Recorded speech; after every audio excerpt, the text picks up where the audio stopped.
మనిషి జీవితంలో డబ్బు సంపాదించవచ్చు, పేరు సంపాదించవచ్చు, ప్రపంచాన్ని గెలవవచ్చు. కానీ ఒకరోజు ఇంటికి వచ్చేటప్పుడు ఎలా ఉన్నావు బాబు అని అడిగేవాళ్ళు లేకపోతే ఆ విజయానికి అర్థమే ఉండదు. ఈ కథ డబ్బు కోసం కుటుంబాన్ని కోల్పోయిన ఒక మనిషి కథ. మళ్ళీ కుటుంబమే అసలు సంపద అని తెలుసుకున్న జీవన గాథ. రాము ఒక చిన్న గ్రామంలో పుట్టిన అబ్బాయి. తండ్రి రైతు, తల్లి గృహిణి.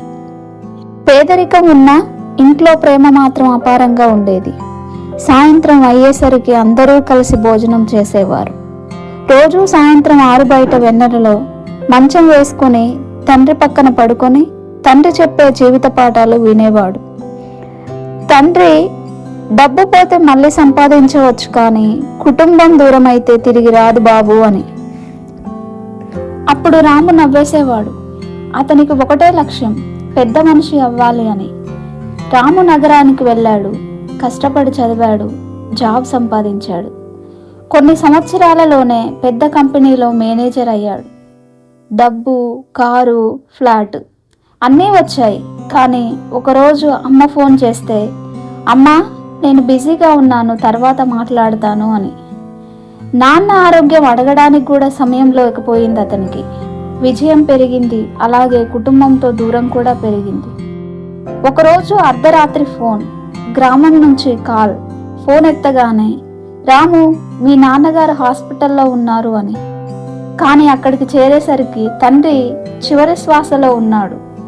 రాము తండ్రి చేతిని పట్టుకొని చెప్పాడు, నాన్న నేను వచ్చాను.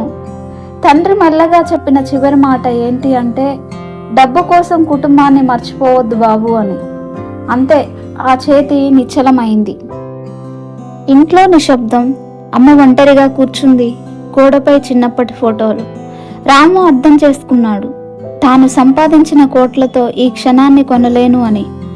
ప్రమోషన్ ఉంది, లగ్జరీ లైఫ్ ఉంది, కానీ నాన్నతో గడిపే సమయం లేదు. అక్కడే అతని జీవితం మారిపోయింది. రాము నిర్ణయం తీసుకున్నాడు. ఉద్యోగాన్ని తగ్గించుకుని సమయాన్ని కుటుంబానికి ఇచ్చాడు. ప్రతిరోజు అమ్మతో భోజనం, గ్రామ పిల్లలకు సహాయం. ఇప్పుడు అతనికి తెలిసింది ఏమిటి అంటే, నిజమైన సక్సెస్ అంటే మన వల్ల కుటుంబం సంతోషంగా ఉండటం అని. ఇంటి బయట ప్రపంచం నీ విలువను నీ విజయంతో కొలుస్తుంది, కానీ నీ ఇంట్లో ఉన్న వాళ్ళు నీ ప్రేమతో కొలుస్తారు. డబ్బు సంపాదించండి, కలలు నెరవేర్చండి, కానీ కుటుంబాన్ని ఎప్పుడూ కోల్పోవద్దు.